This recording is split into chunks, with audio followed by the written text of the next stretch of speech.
So when I quit my job to become a full-time YouTuber, I didn't have a lot of money, but I needed a laptop, so I went on eBay and I bought this bad boy. A 16-inch M1 MacBook Pro with a cracked screen and some sticky keys for $1,300. And I fully expected that this would be the very first thing I upgraded when I started to make some money. But it wasn't. Hello, I'm Becca. I take tech outside, and this 4-year-old big hunkin' piece of metal is one of the best value for your money laptop deals that you can buy. And that's because it has incredible performance, but a very, very low price tag, and it has surprisingly stood the test of time in my life. Now, as you could guess, I overwhelmingly use this thing to edit in Adobe Premiere. So this is what a typical video project looks like for me. Usually my videos are 5 to 10 minutes long, and I shoot around 100 to 200 gigs of footage per project. These projects include anywhere from 4 to 6 audio tracks, and then there's anywhere from, 3 to 10 video tracks. I also use a few plugins, mainly Clear for audio enhancements and Epidemic Sound for all my music and sound effects.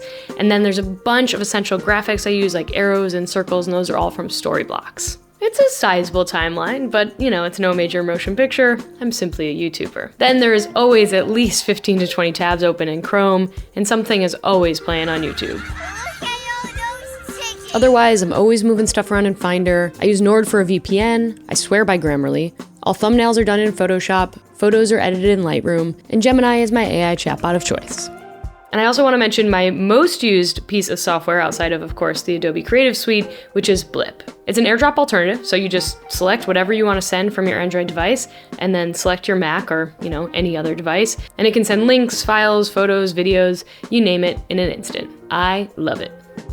It's a decent workload, though I'm not making any graphics. I'm not working in 3D, nor am I doing any sort of work with AI models or coding, etc. However, I use this laptop every day for well over 8 hours. It also travels the world with me. I never put it in a case. I pull it in and out of bags, and I rarely properly shut it down, opting to just send it to a screensaver or close it instead. AKA, I'm not great to it, though I rarely drop it. Specs-wise, it's an M1 Pro chip with a 10-core CPU, 16 gigs of RAM, and 1 terabyte of internal storage. But what I love most about this computer is that it just works. Sure, rendering and exporting video, it's not lightning fast, but without knowing what I'm missing, if I were to have a newer model, this one feels pretty fast to me. The other thing I love about it is its speakers. I almost always have music playing, and when I travel, I treat this computer like a portable speaker. I even bring it into the bathroom and blast music when I shower.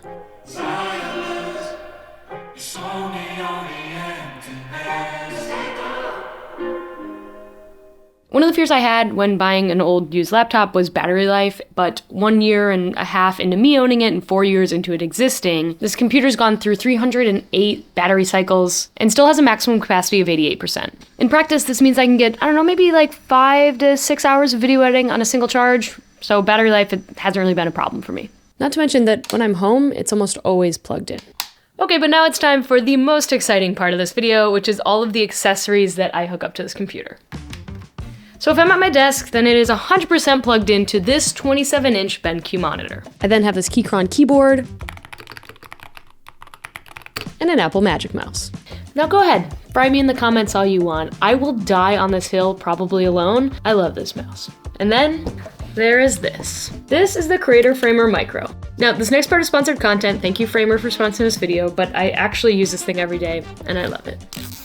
The Creator Micro is an ultra-compact macro pad. That's gorgeous. And it was designed in collaboration between Work Louder and Framer. It has 13 mechanical switches, a 2D joystick, and a satisfying rotary dial for zooming, scrubbing, adjusting volume, etc. You can program up to 6 different profiles on it that you can switch between by tapping right here. So for example, I have my sort of internet profile on one, and it's all lit blue when in use. Then number 2 is my Premiere Pro shortcuts, and that's lit purple. All of this is programmed via the very easy-to-use, well-designed Input app, which is full of pre-made layouts, or of course the ability to create your own. Oh, and I want to mention that there are 2 layers of color adjustments. You have the backlight and the underglow, which, it looks so good on my desk at night. So thank you, Framer, for sponsoring this video, but more importantly, making an incredibly well-designed macro pad. Now, the next accessory I want to talk about is this. This is the Terabyter Halo. It's a simple circle magnet that adheres to my laptop, plus a Velcro strap with a magnet that goes around my hard drives. It's from Byron 7, and I will never ever live without these. Okay, so for the last 5 minutes, I've raved about this machine, and there is a lot to rave about, but there are also some problems with this old friend. First, this shift key goes through periods of absolute stickiness, like lockdown and not working, and then sometimes it's just fine. And as luck would have it, on the B-roll shooting day, the shift key is working just fine. That Kodak confidence, you know? I can't explain it. And at large, I just hate this keyboard. There's no travel, so when I'm typing on it all day, my fingertips will absolutely be feeling it when I'm done. Second, the screen is disgusting. It has the keyboard permanently imprinted on it. Plus, this crack on the screen, it hasn't grown, but it is distracting. Third, the MagSafe charging port will light up like it's charging, as you see here, but sometimes it's not. So thank God you can also charge via USB-C. Fourth, I hate this webcam. You can see that my office is pretty dark, so when I take video calls in here, I almost always have to turn on a studio light in order to get a video that's passable. Lastly, it has some HDMI issues, which is a known issue with this model, but this never happens with my monitor, and usually a quick restart fixes it. Alright, so that's my laptop. A 4-year-old M1 MacBook Pro. It is a total tank, a total workhorse, and the only things I wish were different is I wish it was a bit lighter, and I wish it had some more ports. Now, I know that if I used like an M4 Max, I would be blown away by its speed and I would need to upgrade, but because I don't really know what that feels like, this feels plenty good for me. And I mean, I'm doing all this with it. Let me know what you're driving down in the comments. There are links to everything I talked about down in the description.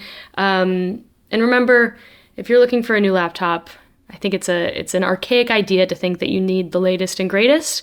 Tech that is 4 years old is a very viable option in 2026. So with that, I appreciate you so much, and I'll see you on the next one, bud.